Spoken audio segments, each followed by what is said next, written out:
Hi everybody, welcome back. In this next series of videos, we're going to be talking about taxation and how we think about taxes through an economic framework using supply and demand. We're going to look at taxes on buyers and sellers and then how taxes affect consumer and producer welfare or consumer and producer surplus. Okay, so the government uses taxes to help pay for goods and services. And this could be a tax on buyers or sellers, and we're going to look at both examples. And so we're going to be analyzing per unit taxes for simplicity, and we'll start with a tax on buyers. Okay, so suppose that we have a market here, the prices are here, quantity there. Let's suppose that this is the market for steak, and the government is going to tax our steaks. And let's suppose they put in a $20 tax.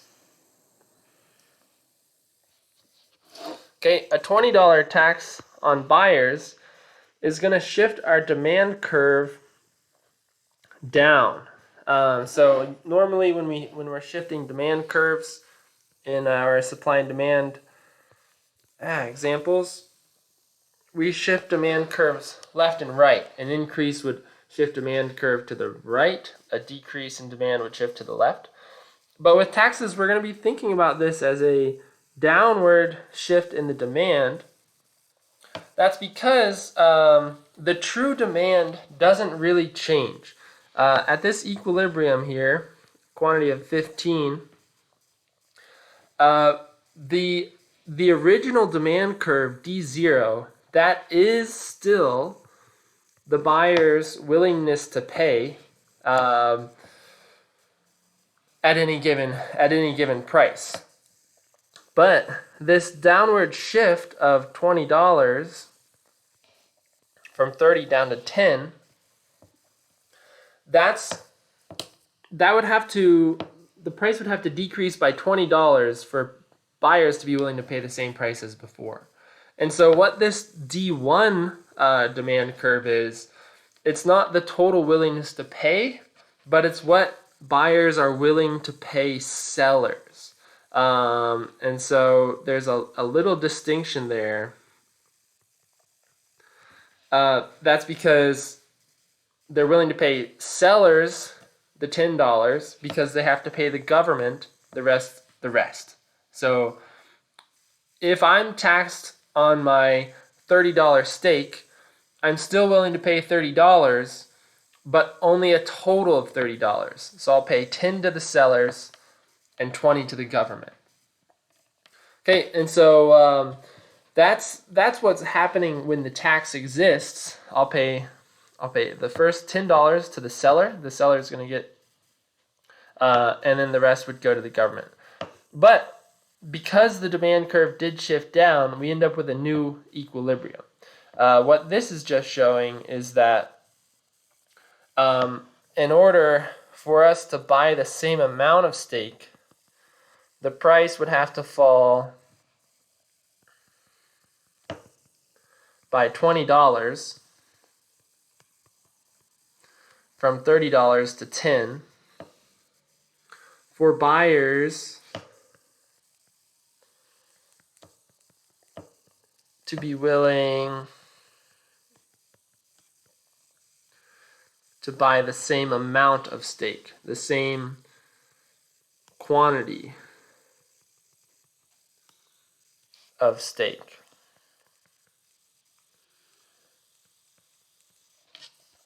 Okay, that's this distance here.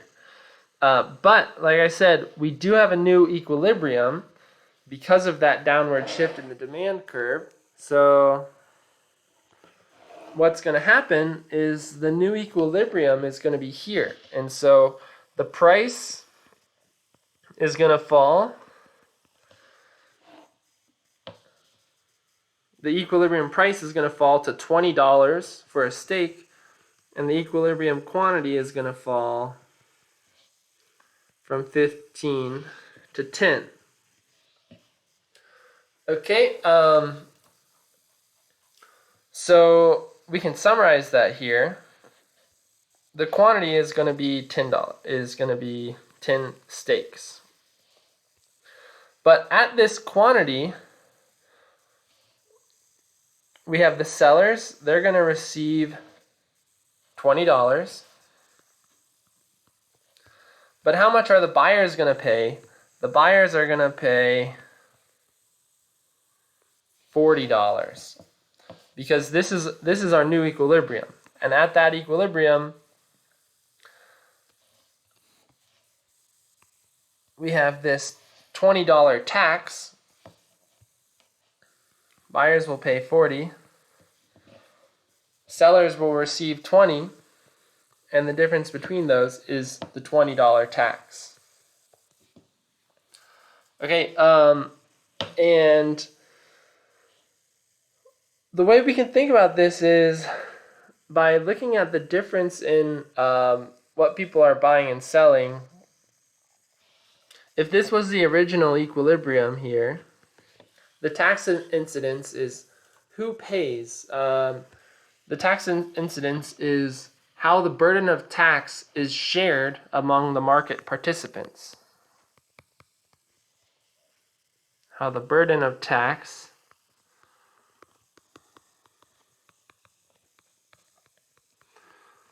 is shared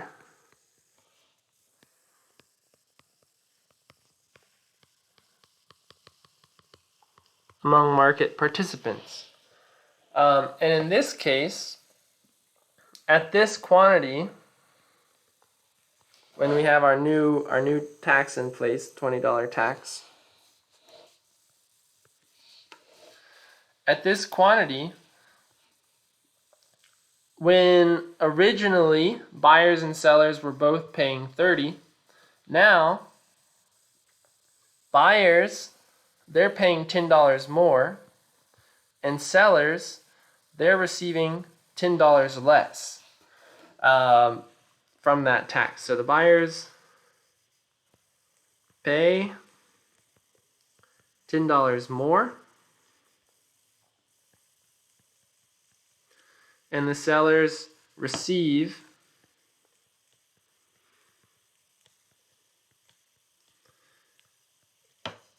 $10 less. Okay, and then that's for that total of a $20 tax.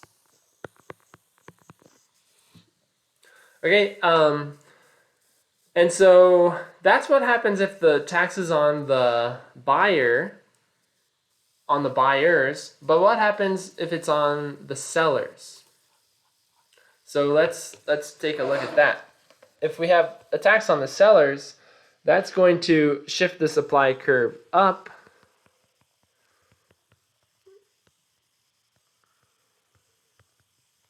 Shifts the supply curve up by the amount of the tax.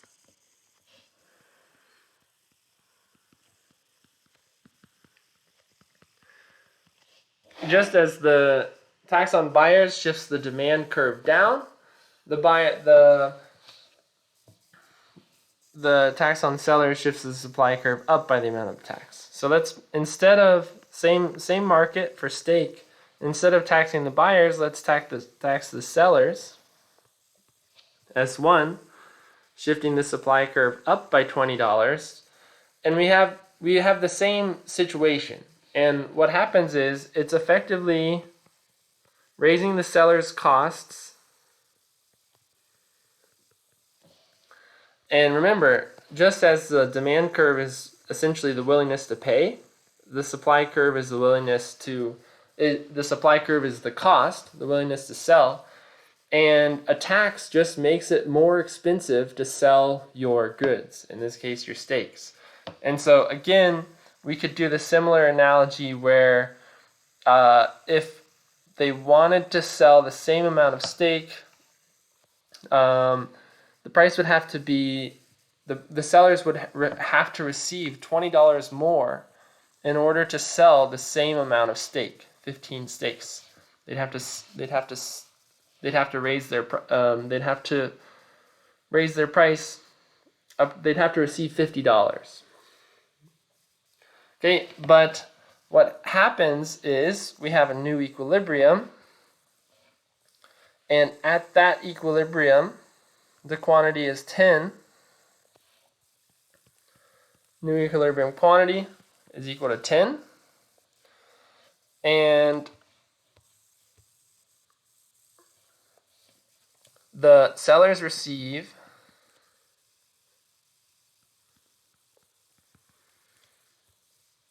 and buyers pay. And what we see here is that here's where the buyers pay. That's $40. But at that quantity, the sellers only receive $20. And so we have the same situation. So compared to the equilibrium, buyers pay $10 more and sellers receive $10 less at that quantity. Because again, that tax, that $20 tax, kind of acts as a wedge and is placed in between the buyers and the sellers. And so ultimately, what you can think of in a tax is, okay, whatever the tax is, you take this and you wedge it in between the supply and the demand curve. If it was a $40 tax, actually here, $40 tax, you find where that fits between the supply and demand curve, and that's going to be the quantity. If it's a $40 tax, buyers will pay 50, sellers will receive 5. And that's true whether it's a tax on the buyers or a tax on the sellers. As you can see, in both cases, up above, buyers paid 40 when it's a tax on the buyers. Here the demand curve shifts down. Buyers pay 40, sellers get 20. Tax on the sellers, buyers pay 40, sellers get 20. So each entity receives or pays $10 more or less. And so a tax drives a wedge between the price the buyers and sellers pay and sellers receive. It's going to reduce the quantity bought and sold, and in a way that makes kind of further analysis simplified. There's no difference between a tax imposed on buyers or sellers. The outcome is the same. And so that does simplify our analysis. Ultimately, if a tax is put onto the sellers, they're going to ultimately pass on a lot of those costs to the buyers, and if the tax is put on the buyers, their demand is going to fall, and that's going to reduce the amount the sellers are receiving as well. So that's why we have this equivalency between taxes on buyers and taxes on sellers. Okay, and so that's how it looks in a supply and demand framework. What we're going to look at next in the next video is how it's impacting welfare. So how does it affect the well-being of buyers and sellers? Okay, so that's for the next video. Thanks for watching, and I'll see you there.